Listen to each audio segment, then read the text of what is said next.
안녕하세요. 오늘도 여러분들 사연 듣는 재미에 하루를 활기차게 시작하는 30대 직장인입니다. 예전까진 알고 지내지 못하다가 저도 결혼 정년기가 되어 이런저런 주워드는 이야기가 많아지다 보니 여기 이 채널까지 흘러들어오게 되었어요. 이 채널에는 결혼 선배님들이 그간 겪어오신 결혼에 대한 다양한 에피소드를 접할 수 있어서 세상에 이런 일들을 겪는 분들도 다 있구나. 이럴 때 나라면 어떻게 대처할까 하는 생각도 많이 했거든요. 결혼이라는 게 결혼할 사람 하나만 믿고 그동안 생판 나무로 지내던 사람과 한순간에 평생을 얼굴 보고 지내야 하는 가족이 되는 거잖아요.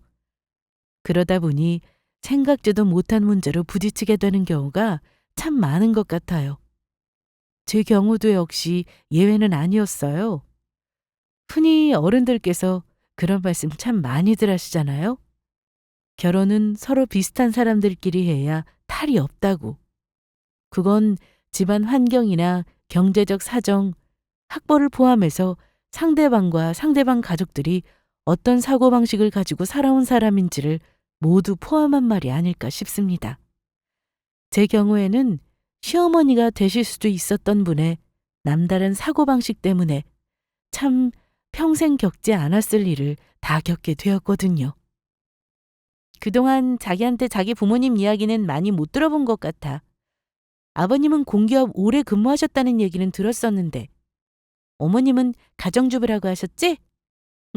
그렇지 뭐. 딱히 특별할 게 있나.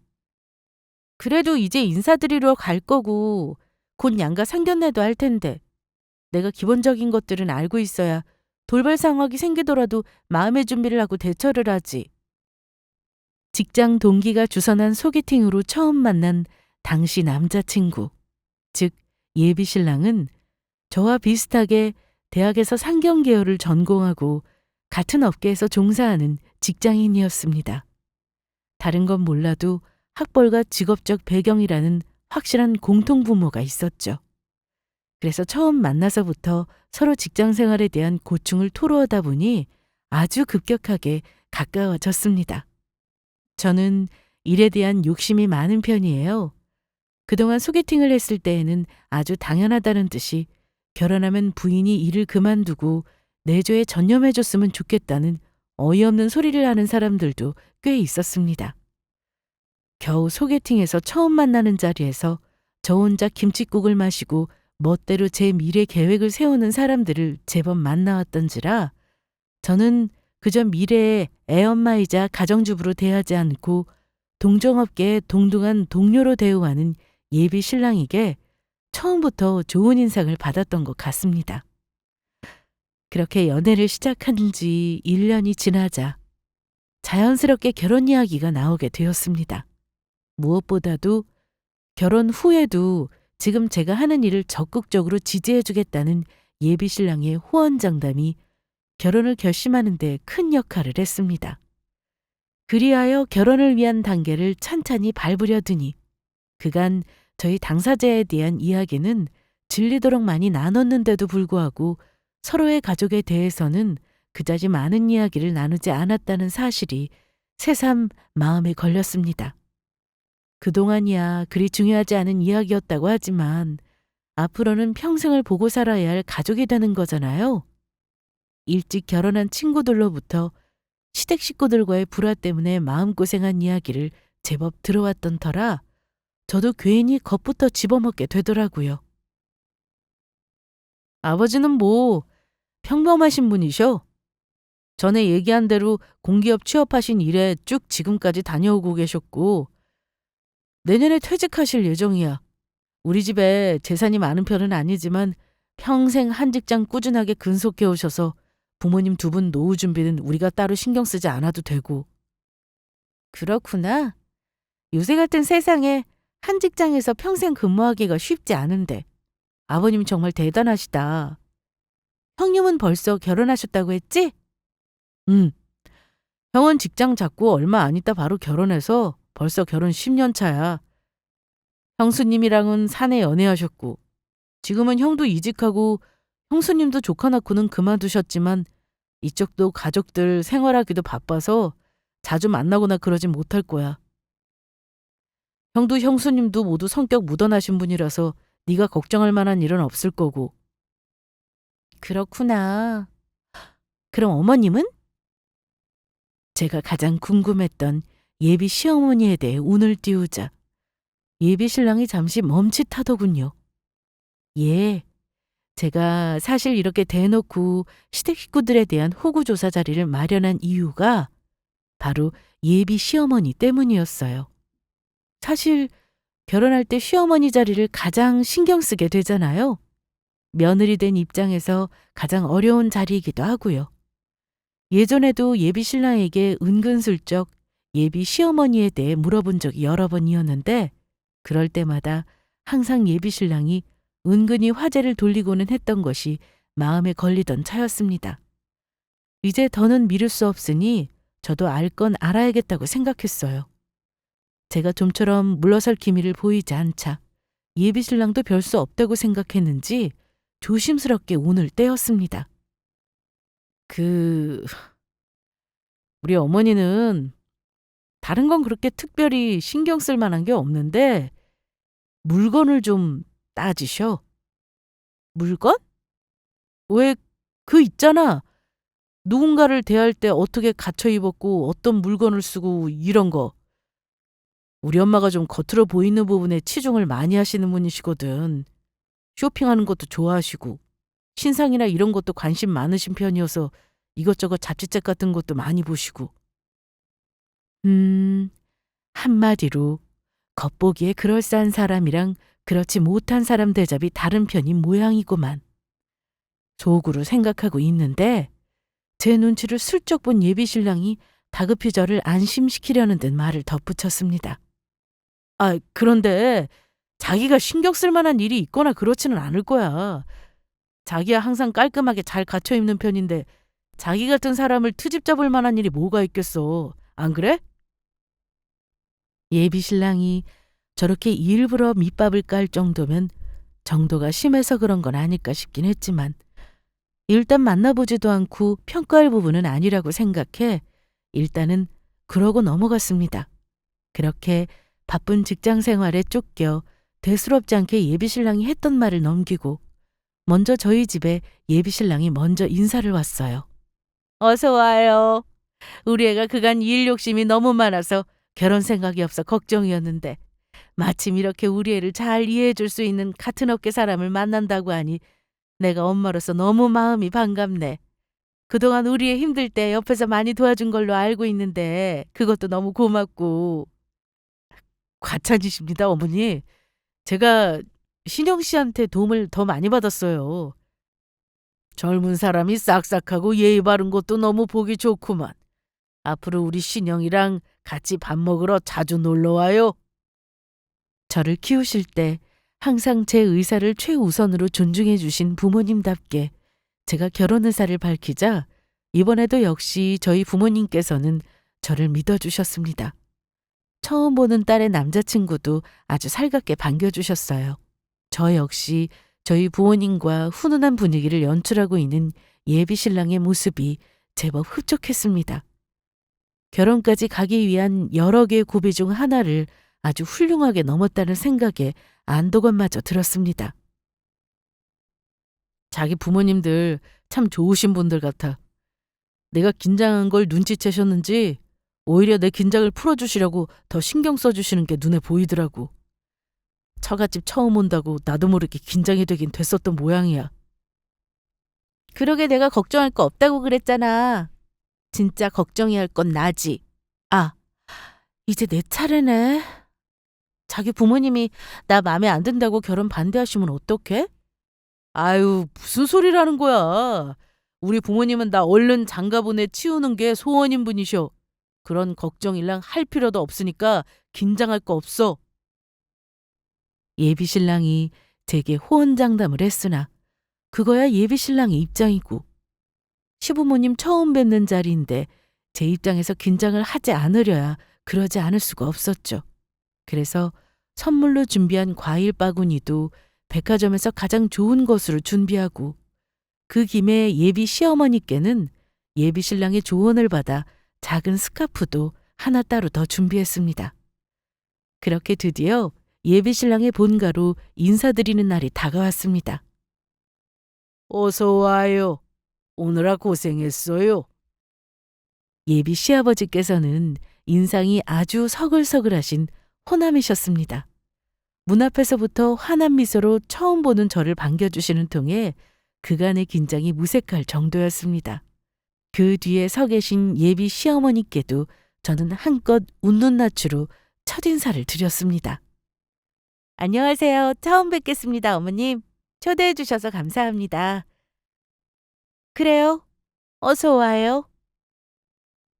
예비 시어머니는 예비 시아버지보다는 조금 까탈스러운 인상이셨어요.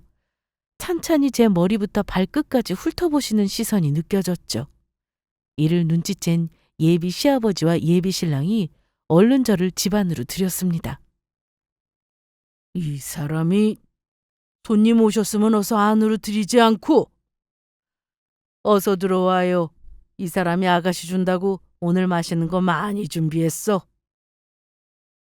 그렇게 들어선 집안은 예비 시어머니의 취향이 한눈에 드러날 정도로 인테리어에 공을 들인 집이라는 것을 금방 알아차릴 수 있었습니다.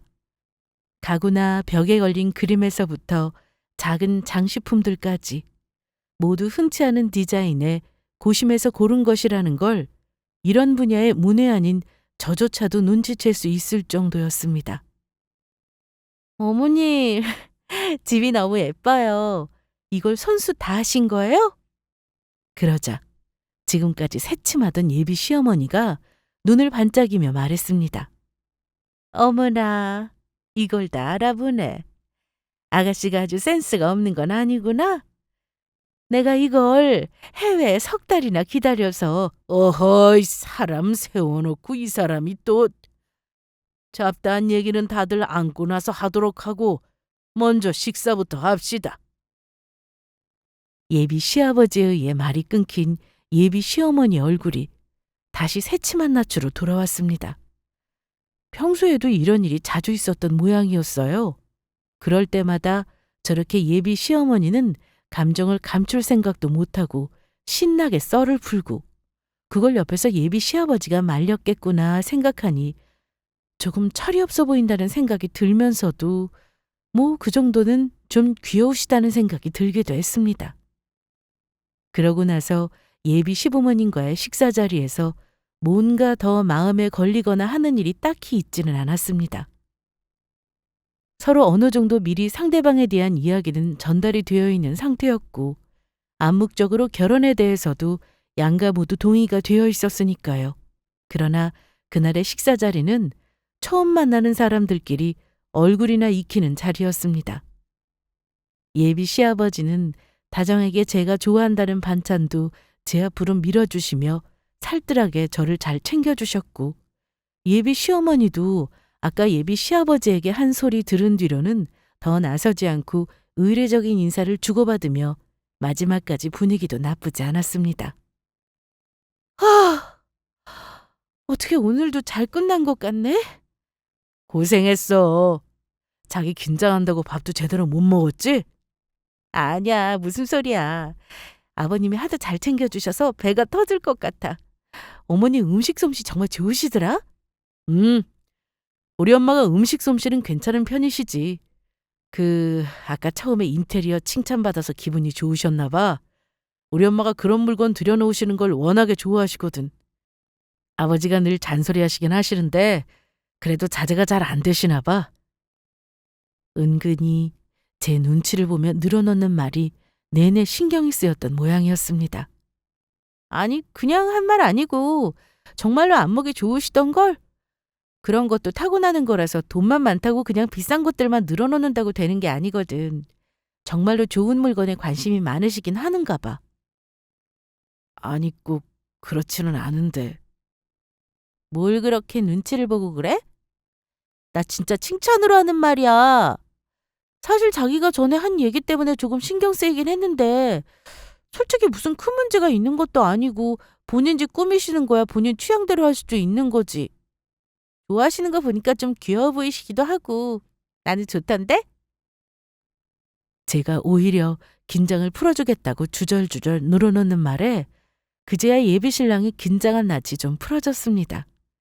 그때는 그저 제가 예비 시부모님을 처음 만나는 자리인 만큼 결혼할 여자를 제 부모님께 처음 소개하는 그 사람 또한 나 못지않게 긴장했나 보다 싶었지요. 오늘은 시간이 안 맞아서 못 하는데 우리 형이랑 형수도 자기 많이 궁금해하셔. 조만간에 밥 한번 사겠다고 하시던데 어떻게 할래? 당연히 찾아뵈야지.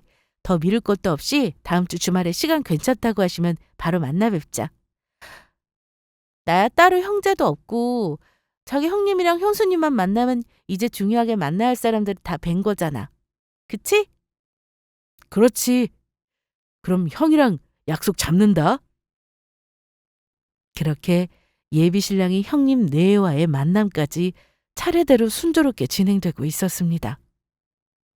처음 결혼을 결심했을 때 걱정했던 것과는 달리 양가 식구들과의 만남이 걸리는 부분 없이 좋은 분위기에서 진행되자 앞으로의 결혼 생활 역시 순탄할 것이라는 징조인 것만 같아 제 기분 또한 한없이 좋아졌습니다. 그렇게 그 다음 주말엔 예비 신랑이 형님 내외까지 뵙게 되었어요. 처음 만나뵌 형님 내외의 모습은 제가 그동안 꿈꿔왔던 이상적인 가정생활의 표본 같았습니다. 예비 신랑의 형님은 시종일관 부드럽게 대화를 이끌 줄 아는 자상한 남편이자 아빠였고 세련된 차림의 예비 동서 또한 친절한 말투에 인상이 좋았어요. 동생이 결혼할 사람이 궁금해 나온 자리에서도 질문은 선을 넘지 않았고 저에 대한 관심이 지대함에도 불구하고 형님은 무의식적으로 연신 예비 동서의 앞접시 앞에 음식을 가져다 날랐습니다. 결혼하신 지 벌써 꽤 되신 걸로 알고 있는데 예비 동서 역시 그런 형님의 행동을 익숙하게 받아들이는 걸로 봐선 습관이 된 모양이었습니다. 예비 신랑과 결혼하면 나도 저렇게 살 수 있을까 싶을 정도로 부러운 모습의 부부였습니다. 형님과 예비 신랑이 화장실에 간다며 잠시 자리를 비우고 단둘이 남게 된 상황에서도 예비 동서의 태도는 바뀌지 않았습니다. 여전히 제게 친절하고 상냥했어요. 형님께서 참 자상하신 것 같아요. 두 분 너무 잘 어울리셔서 아까부터 제가 계속 너무 부러웠어요.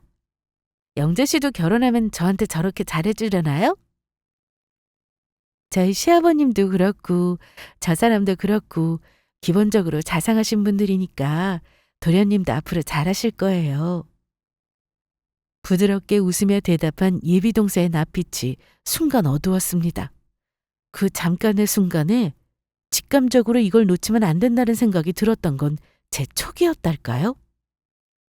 혹시 뭔가 걸리시는 게 있으신가요? 아, 죄송해요. 제가 잠시 생각을 좀 하느라. 도련님은 분명히 좋은 남편이 될 거예요. 지금까지 보고 배운 것들도 있고 저희 아이들한테도 참 잘하거든요. 본인 자식이 생기면 분명 좋은 아빠가 되겠죠. 그러더니 예비 동서가 잠시 말을 멈췄습니다. 저는 가만히 다음 말이 나오기만을 기다렸습니다. 다만 제가 결혼해서 살면 살수록 결혼이라는 게 참 당사자 두 사람만의 문제가 아니라는 걸 실감하는 일이 많아진 것 같아요. 저희 집에서야 우리끼리 지내는 게 더할 나위 없이 만족스럽지만 사람 사는 게 그렇게 우리 사는 것만 생각할 수가 없잖아요. 예비 신랑이 문제가 아니라면 예비 신랑의 가족들 중 누군가와 갈등을 겪고 있기라도 한 건가요? 좀 더 이야기를 들어보고 싶었지만 하필이면 그때 예비 신랑과 형님이 돌아오시는 바람에 이야기는 그렇게 끊어져 버렸습니다. 돌아오는 길에 생각이 많아지더군요. 예비 동서가 상대를 특정하지는 않았습니다만 누가 들어도 그 이야기에서 지칭하는 대상이 예비 시어머님은 어렵지 않게 알아차릴 수 있었을 겁니다. 애초에 예비 신랑의 식구가 많은 편도 아니었거니와 은연중에 시댁 식구들 중 남자들에 대한 예비 동서의 반응이 호의적이라는 건 쉽게 드러났으니까요. 저리 얌전해 보이는 사람이 대체 무슨 일로 예비 시어머니와 불편한 관계로 지내는 걸까 싶어서 신경을 쓰지 않으려야 그러지 않을 수가 없었습니다. 그래서 예비 신랑에게 물었죠. 혹시 자기 형수님이 어머님이랑 사이가 별로 안 좋으셔? 왜? 형수님이 뭐라고 그러셔? 대번에 예비 신랑이 날카롭게 물어봤습니다. 아니, 아니. 내가 자기하고 결혼하고 나면 입장이 제일 비슷한 게 자기의 형수님이잖아. 그래서 형수님이랑 어머님 사이가 어떤지 궁금하기도 해서 물었지? 서로 잘 지내셔? 그러자 내키지 않는다는 듯 예비 신랑이 더듬더듬 이야기를 시작했습니다. 사실 나야 뭐 여자들 문제니까 자세하게는 나도 몰라. 단지 결혼 초에는 형수님이 본가에 자주 가시는 것 같더니 조카들 낳고 바쁘셔서 그런가 이젠 본가에는 잘 안 들으시는 것 같더라고. 무슨 일 있으면 주로 형이 조카들만 데리고 가고. 그런데 그게 두 분 사이에 특별히 무슨 일이 있거나 그래서 그런 건 아닐 텐데 혹시 형수님한테 무슨 이야기 들은 거 없어? 자기도 모르는 걸 이제 처음 만난 나한테 말씀을 하시겠어? 그냥 물어본 거야, 그냥.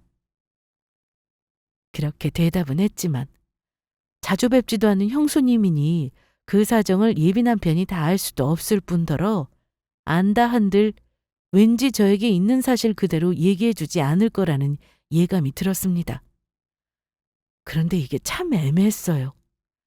대놓고 뭔가 문제가 있다면 차라리 시원하게 부딪힐 텐데 저한테 딱히 뭔가 문제가 생긴 건 아닌데 예비 신랑도 그렇고 예비 동서도 그렇고 그렇게 묘한 뉘앙스만 풍기니 제 노파심이 커지는 와중에 뭐 어떻게 뭔가 하기도 그렇더라고요. 찜찜한 마음은 들었지만 그렇다고 불어 문제를 키울 것까지야 있겠나 싶어 이번에도 그냥 넘어가고 말았습니다. 한번 안면을 틔우고 나니 이제 정말 본인의 식구라는 생각이 드셨는지 예비 시어머니의 연락이 잦아지셨습니다. 예, 이제 결혼도 결정됐는데 슬슬 혼수도 보고 그래야 하지 않니? 네? 벌써요? 내가 이럴 줄 알았어. 역시 아직 아가씨라 그런가 결혼을 해본 적이 있어야 이런 게 중요한 걸 알지. 너 지금부터 준비해도 할 게 산더미야. 미리미리 시작 안 하면 결혼 준비하다가 몸 다 축난다 너. 저는 예상치 못했던 예비 시어머니의 말씀에 정말이지 당황하고 말았습니다. 그럴 만도 한 것이 양가에 따로 인사를 드리기는 했으나 아직 양가 부모님 상견례도 하지 않는 상황이었어요. 물론 결혼 날짜 역시 구체적으로 잡히지 않은 상태였습니다. 그리고 예비 시어머니 말씀대로 제가 결혼 준비하는 데에 대해서 미처 잘 알고 있지 않은 건 사실이었지만 그래도 보통 혼수 준비는 친정어머니와 함께 하지 않나요? 아무리 결혼하면 시어머니가 될 뿐이라지만 연락은 몇 번 더 주고받긴 했어도 이제 겨우 얼굴 한 번 본 사이였습니다. 함께 혼수를 고르러 다닐 만큼 가깝지 않은 낯선 어른과 채 준비할 생각도 못한 혼수 준비를 하는 상상만으로도 아찔해졌어요.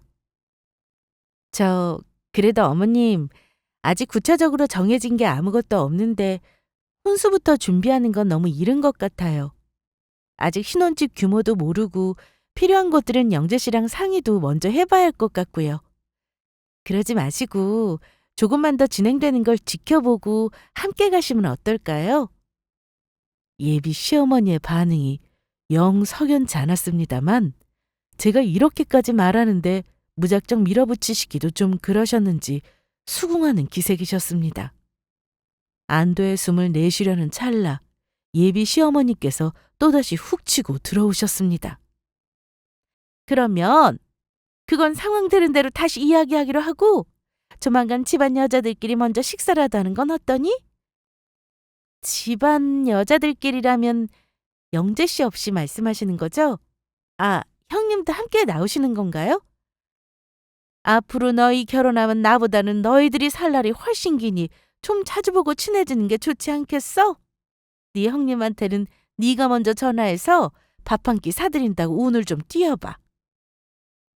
갑작스러운 예비 시어머니와 예비 형님과의 식사 약속에 형님께는 저보고 연락을 하라고요?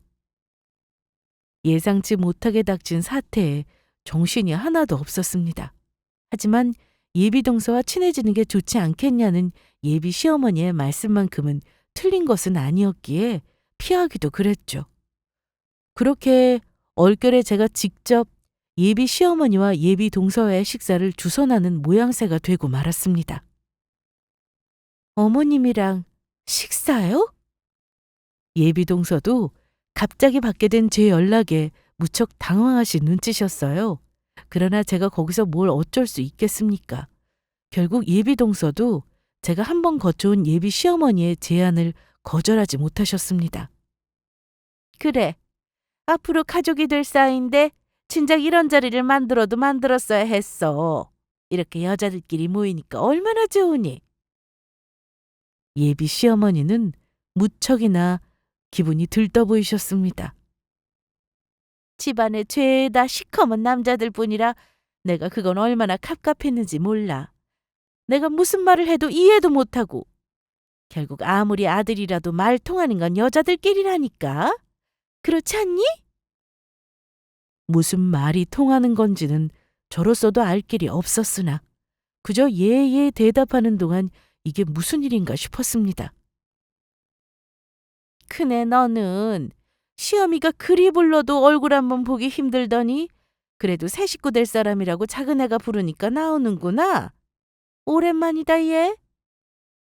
그제야 그날의 모임이 예비 시어머니의 조종을 받은 것임을 눈치챈 예비 동생 얼굴이 어두워졌습니다. 순진하게도 예비 시어머니가 제 딴엔 예비 동서와 제가 가까워지라고 그런 줄로 착각했던 저 역시 그 순간에서야 제가 실수했구나 싶었어요. 딱 보아도 예비 시어머니와 예비 동서의 사이가 편치 않아 보였으니까요. 피하긴요. 아이들 학교 보내느라 정신이 없어 그랬지요. 예.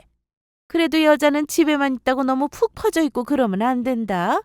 너 요즘 집에 들어앉았다고 오시며 뭐며 후줄근하게 다니는 거 아니지? 그게 다 네 신랑 네 새끼들 흉 보이는 일이야. 알지? 순간 예비 동서 얼굴이 확 달아올랐습니다. 왜 아니겠습니까? 이제 겨우 한 번 본 예비 손아래 동서까지 있는 자리에서 예비 시어머니 언사가 너무 거침없었습니다. 둘 사이에서 저만 어쩔 줄을 몰라 눈치를 보고 있는데 예비 시어머니가 그런 저를 보더니 아랑곳하지 않고 말을 이었습니다. 얘가 말이다. 처음 결혼한다고 인사 올 때는 그래도 직장을 다녔어서 그런지 하고 다니는 행색이 못 봐줄 정도는 아니었는데 그만 애 낳고 집에 들어앉아서는 꼴이 아주 거짓꼴도 그런 거짓꼴이 없었어요. 사람이 하고 다니는 게 얼마나 중요한데. 너 사람들이 그런 거 겉으로는 신경 안 쓰는 척하면서 얼마나 재고 따주는 줄 아니? 입으로야 내면이 중요하네 어쩌네 해도 무슨 독심술 쓰는 것도 아니고 사람은 겉으로 보이는 게 다야. 제대로 안 갖추고 다니면 그게 다 사람 우습게 보이는 거라고. 내가 하도 뭐라고 그랬더니 이젠 외출할 때는 좀 사람 꼴을 하고 다니는구나. 너도 결혼했다고 쟤처럼 푹 퍼져서 그러지 말고 지금처럼 제대로 하고 다니고. 너도 내 기준으로는 지금은 좀 밋밋하긴 한데 아예 나랑 쇼핑을 같이 다닐까? 지금 제가 무슨 얘기를 듣고 있는 건가 했습니다. 살면서 저희 부모님한테도 이렇게 적나라한 차림새 지적은 들어본 적이 없었어요. 제가 이 정도인데 저렇게 신랄하게 면전에서 비난을 마주한 예비 동서 심정이 어떨까 싶었습니다. 아니나 다를까 예비 동서 낯빛이 실시간으로 시들시들해지는 것이 눈에 띄었습니다. 어머! 음식 나오기 전에 얼굴 한번 다시 보고 와야겠다. 잠깐 있어라. 예비 시어머니가 휙 화장실로 나가버리자 저희 둘 사이에는 무거운 침묵만이 감돌았습니다. 이윽고 힘없이 자조적인 미소를 짓고는 예비 동서가 말했습니다. 고생했어요. 많이 놀랐죠? 아니요. 저보다 형님께서 더 놀라셨겠어요. 괜찮으세요? 이제 와서 괜찮지 않은들 뭘 어쩌겠어요. 예비동서 말투에 묻어난 것은 깊은 체념이었습니다. 그래도 결혼한 지 얼마 안 됐을 때는 좀 조심하시는 것 같더니 저 아이 낳고 직장 관두고 나니까 어머님 간섭이 더 심해졌어요. 평소에도 당신 보시기에 좀 있어 보이는 사람이 아니면 대놓고 면박을 주거나 괄시하는 일도 많으셨는데 설마 당신 며느리한테까지 그렇게 아랫사람 부리듯 함부로 굴고 하대하실 줄은 몰랐죠. 제가 참다 못 참고 결국 남편한테 말했더니 남편이 시댁을 뒤집어 엎어버렸어요. 그러고는 시댁으로 발길을 뚝 끊었죠. 신영 씨가 연락했을 때 내가 눈치를 챘어야 했는데 아직도 멀었어요, 내가. 예비 동서 입에서 나온 말들에 제 입이 떡 벌어졌습니다. 경악한 제 표정을 보더니 예비 동서가 말을 덧붙였습니다. 사실 신영 씨 처음 만난 날 제가 그런 식으로 애매하게 얘기하는 게 신영 씨 입장에서 얼마나 찝찝했을지 알아요. 제대로 말해주지도 못할 거면 그런 식으로 말하면 안 된다는 건 알고 있었는데 나처럼 신영 씨도 아무것도 모르고 시집와서 당할 거라고 생각하니까 아무 말도 하지 않고는 견딜 수가 없더라고요. 결국 제가 얘기하기도 전에 본인 본색을 드러내시네요. 예비 동서 말을 듣고 보니 그간 제가 석연치 않게 생각했던 예감이 틀리지 않았구나 싶어 눈앞이 깜깜해졌습니다. 제가 어머님에 대해 물었을 때도 영재 씨는 그런 말은 한 적이 없었는데 제가 배신감에 부들부들 떨자 예비 동서가 다급히 외쳤습니다. 아마 도련님도 이런 사정까지는 모르셨을 거예요. 제가 창피해서 남편에게 굳이 떠들고 다니지 말라고 주의를 주기도 했고 어머님도 당신 며느리한테는 그러셔도 아버님이나 아들들 어려운 줄은 아시는지 저한테처럼 대놓고 면박을 주지는 못하시거든요. 그래서 아마 도련님도 그저 우리 엄마가 남들보다 겉모습 좀 따지고 쇼핑이나 사치하는 걸 좋아하신다. 그 정도로만 알고 계실 거예요. 서둘러 해명하는 예비 동서의 말에 조금 누그러지긴 했지만 앞으로의 일을 어찌해야 하나 걱정이 앞섰습니다. 앞으로의 일이야 신영 씨가 결정할 일이겠지만 그래도 미리 알려줄 수 있는 건 알려주는 게 맞다고 생각했어요. 나야 애가 둘이나 있는데 이제 와서 뭘 어쩌겠어. 그저 내 남편, 내 아이들만 믿고 사는 거죠. 도련님과 결혼까지 하더라도 모르고 결심한 것과 알고 대처하는 건 다르잖아요. 당연히 모르고 맞는 것과 알고 피하는 건 다르겠죠. 그치만 애초에 피할 일조차 없었다면 일이 피곤할 일이 없을 텐데 싶어 심란해졌습니다. 곧 돌아오신 예비 시어머니와 먹는 둥 마는 둥 식사를 마치고 예비 동서가 먼저 일어났습니다. 애들 하루 늦게 데리러 간다고 뭐 그리 큰일이 생긴다고? 하여튼 쟤도 참 유난이야. 어머 얘! 저기 저 가방 너무 세련되게 잘 나왔다. 가서 한번 들어보자. 네. 저는 예비 시어머니와 단둘이 남자 인근 백화점 명품관으로 끌려온 참이었습니다. 마침 시내에 나온 길인데 잠시 들르자는 말에 뭐 그리 오래 걸리기에 하겠어 하고 가볍게 생각한 것이 화근이었습니다. 벌써 쇼핑이 3시간을 넘어가고 있었어요. 구두를 신은 발이 너무 아팠습니다. 몸도 몸이지만 마음이 불편한 게 더 힘들었습니다. 이건 색깔이 너무 별로다. 이봐요. 여기 이거 가져가고 같은 디자인의 다른 색깔로 나온 거 종류별로 다 가져와 봐요. 아니 재고가 없으면 언제까지 가져다 놓을 수 있다 빠릿빠릿하게 얘기를 해야지. 이래가지고 손님 응대하겠어? 예. 말로만 듣던 명품관 진상 손님이 바로 제 예비 시어머니더라고요. 시댁 첫 방문에 예비 시아버지 옆에서 얌전히 교양을 떨던 사람과는 영 딴판이었습니다. 저는 너무 창피해서 고개를 들 수가 없었어요. 아마 제 어머니가 그러셨더라면 소리를 질러서라도 말렸을 겁니다. 그런데 제가 무슨 명분으로 저분을 꾸짖겠습니까? 손님이라고 부하가 치밀 텐데도 고개를 조아리고 있는 명품관 직원 앞에서 죄송해서 제가 더 민망해졌습니다.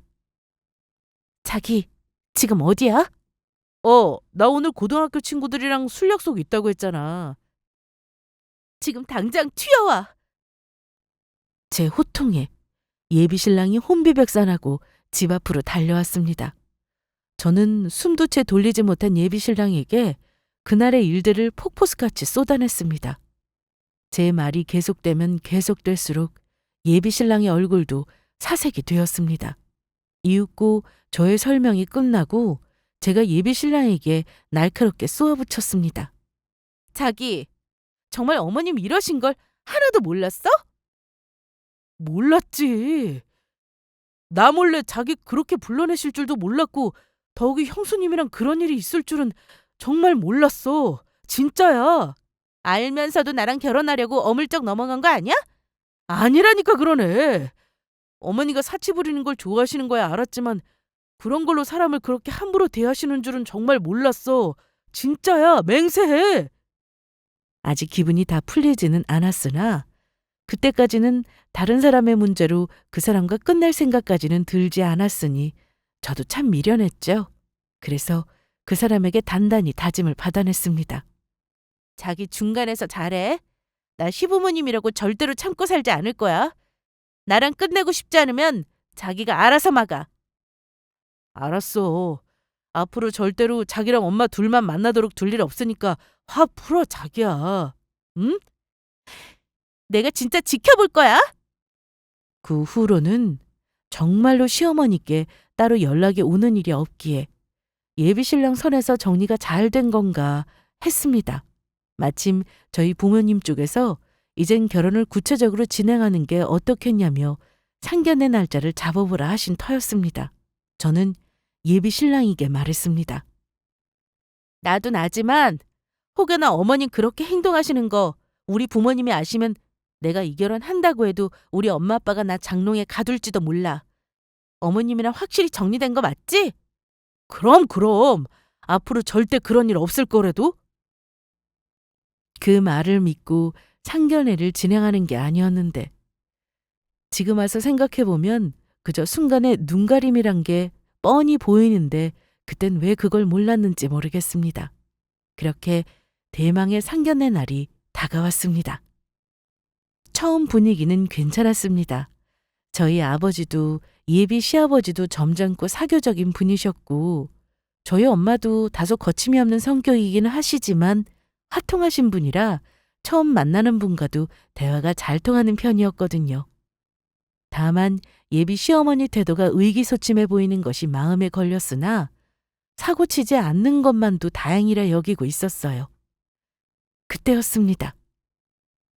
그래도 딸 시부모를 만나는 자리인데 사부인께서 참 자유분방하신 것 같아요. 순간 이게 무슨 짓인가 싶었습니다. 저야 당신보다 아랫사람이라 생각하니 그랬다고 어떻게든 넘어갔다 쳐도 저희 엄마는 사부인 아닙니까? 저 가벼운 조동아리에서 무슨 말이 튀어나올지 모른다고 생각하자 눈앞이 캄캄해졌습니다. 놀란 건 저뿐만이 아니었습니다. 예비 시아버지와 예비 신랑 또한 눈에 띄게 당황하셨습니다. 그 자리에서 당황하지 않은 건 저희 부모님 뿐이셨어요. 저희 엄마가 잠시 침묵하시더니 예비 시어머니 두 눈을 똑바로 보며 말씀하셨습니다. 자유분방하다는 게 무슨 뜻일까요, 사부인? 아니, 그렇잖아요. 사람이 걸친 것에서 수준이 보이는 법인데 이렇게 중요한 자리에서도 명품 한 점 걸친 거 없으시고 참 청렴하시다 싶어서요. 그게 정말 청렴하다는 소리겠습니까? 대놓고 욕만 안 했지 지금 저희 엄마 보고 딸 상견례 명품 하나 안 두르고 나온 없어 보이는 여자라고 하는 소리잖아요. 부하가 치밀어 올라 한 소리 하려는데 저희 엄마가 제 손을 꽉 잡아 누르셨습니다. 이 사람이 지금 무슨 신뢰되는 소리를... 아니요, 사부인께서 하실 말씀이 많아 보이시는데 어디 한번 드러나 보죠. 저희 아빠가 덫을 놓은지도 모르고 판이 깔리자 신이 나서 예비 시어머니가 고삐가 풀려서는 떠들어댔습니다. 아니 나는 처음에는 얘가 우리 아들이랑 학벌이랑 직장도 비슷하다기에 사는 수준도 좀 비슷한 줄 알았더니 부모님이라고 나오신 분들 보니 이제 보니 그것도 아닌 모양이에요. 자식 장가 보내는 자리인데 부모라면 당연히 처지는 집안보다는 살면서 득이 될 집안에 보내고 싶은 게 당연하지 않겠어요? 우리는 자가 아파트까지 있는 집안이고 사돈될 분 만나겠다며 갖은 신경을 다 쓰고 제대로 갖추고 나왔더니 명품 하나 못 든 장모 있는 집안에 아들 보내게 생겼는데 제 속이 쓰리지 않겠어요? 어디 제가 못할 소리를 했나요? 이 사람이 당신 정말 제정신이야? 여기가 무슨 자리인데 이런 실례를 저질러? 예비 시아버지가 예비 시어머니의 폐악에 사색이 되어 소리를 지르는데 그 꼴을 보고 저희 부모님께서 피식 웃으셨습니다. 사돈어른, 듣기로 공기업에서 근무하셨다고 하던데 혹시 물려받은 재산이 많으신가요? 아니요. 저희는 그저 평범하게 짝이 없는 집안입니다. 이 사람이 평소에 그리 조심을 시켜도 사치하는 버릇을 못 버려서 정말 죄송합니다. 제가 대신 사과드리겠습니다. 죄 지은 사람은 뻔뻔하게 고개를 치켜들고 예비 시아버지만 연신 고개를 조아리셨습니다. 그 와중에도 꿀먹은 벙어리인 예비 신랑놈을 보자니 기싸대기를 올려붙이고 싶더군요. 아니요, 그러실 것 없습니다. 덕분에 큰일 치기 전에 걸을 수 있으니 오히려 다행이다 싶네요. 이보세요. 지금 꼴랑 당신 사는 아파트 한 채 가지고 유세를 떠시는 겁니까? 내가 요새 들은 얘기 중에 제일 재밌네요. 참. 내가 꼴이 이러니 어디 월세방이라도 전전하는가 싶었나 본데 내가 건물이 2채나 되는 건물주입니다. 저희 엄마 말에 예비 시어머니는 물론 예비 시아버지와 예비 신랑까지 눈이 튀어나오는 줄 알았습니다. 네, 제 입으로 말하긴 민망하지만 저희 집 좀 삽니다. 아버지 어머니 모두 사업수완 좋으셔서 외동딸인 제가 물려받을 재산도 제법 되고요.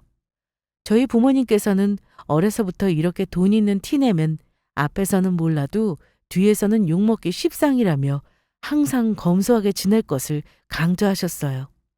저야 직장 생활을 하니 그나마 갇혀있고 다녀도 저희 부모님들은 옷이며 가방 같은데 평생 큰돈 써본 적이 없으신 분이십니다. 그런데 돈 쓰느니 건물 하나, 땅 한 떼기에 더 쓰는 게 이득이라면서요. 평생 월급쟁이 내조하는 가정주부로 사셨다는 분이 무슨 돈이 있다고 온몸에 명품은 휘감고 건물을 2채나 가진 나도 일이 사는데 10원 한 장 자기 힘으로 벌어본 적 없다는 사람 주제에 분에 넘치는 사치하느라 바깥 양반 허리가 아주 휘셨겠네요. 엄마와 아빠 얼굴이 예비시댁에 대한 비웃음으로 가득했습니다. 자기들이 저지른 짓이 있으니 제 부모님의 모욕에도 얼굴만 벌게져서 제대로 대꾸도 못하는 상대방의 얼굴을 보니 저도 더는 이 결혼을 진행하고 싶지 않아졌습니다. 수준에 안 맞아 아들 못 주겠다고요? 네, 저도 동감합니다. 당신네같이 수준 안 맞고 천박한 집안에 내 귀한 외동딸 내어주겠습니까 내가? 아유, 집안꼴 저 모양이길 오늘이라도 알아 다행이지. 감히 누구 집 귀한 딸 앞길을 막으려고. 이 결혼은 없던 일로 하죠. 너도 어서 일어나. 그 말씀을 끝으로 저희 부모님이 자리를 박차고 일어났습니다. 그러자 뒤늦게 예비 신랑이 튀어나와 제 부모님 앞에 무릎을 꿇었습니다.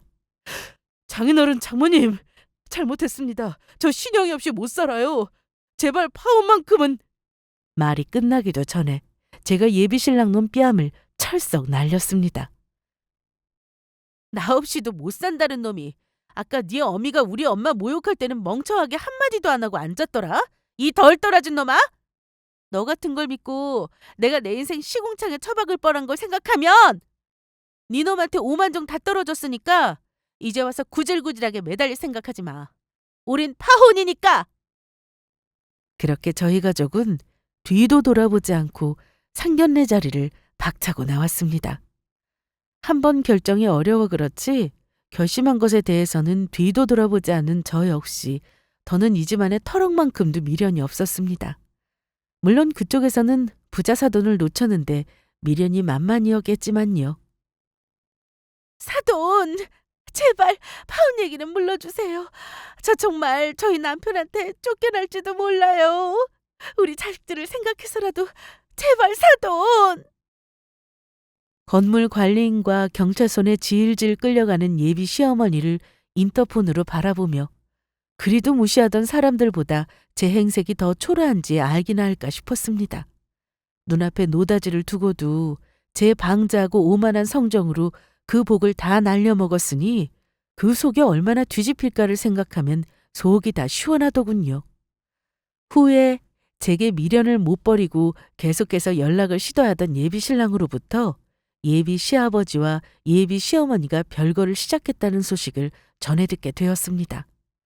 그간 제 남편과 아들들에게는 용케 숨겨왔던 폐악이 낱낱이 밝혀졌으니 뭐 그리 놀랄만한 일도 아니었습니다. 그 문자를 끝으로 저는 예비 신랑의 연락처를 차단하고 완전히 그 집구석과의 연락을 끊었죠. 사람을 겉모습으로만 판단하기는 쉽죠. 그래요. 저 어리석은 옛 예비 시어머니의 말처럼 사람이 독심술을 할 수 있는 것도 아니니 눈에 보이는 겉모습으로 첫인상을 가름할 수밖에 없을지도 모릅니다.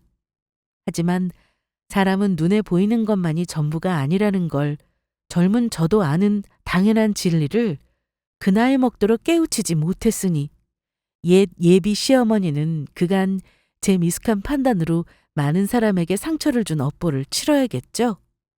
저 또한 그 사람을 반면교사 삼아 사람을 섣불리 판단하지 말자는 진리를 다시 한번 마음에 새겼습니다. 제가 운 좋게 결혼 전에 지뢰밭을 피해 파혼하게 된 이야기는 여기까지예요. 긴 이야기 들어주셔서 감사합니다.